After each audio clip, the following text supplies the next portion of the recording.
अहम खबर देंगे आपको। डॉलर मजीद तगड़ा हो गया, रुपए की कदर और कम हो गई। इस हवाले से मजीद तफसीलात बताएंगे नुमाइंदा बोल न्यूज़ कफील अहमद हमारे साथ मौजूद हैं। जी कफील, बताइएगा।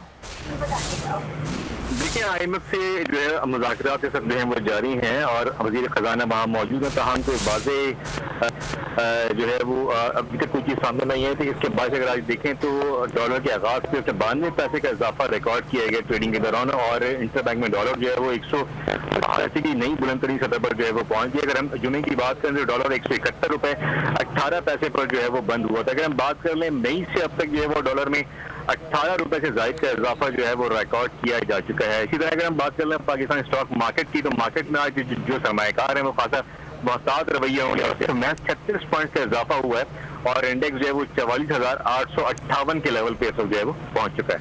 बहुत शुक्रिया अपडेट करने के लिए कफील अहमद। सब्सक्राइब करें और बेल दबाएं ताकि कोई खबर रह न जाए।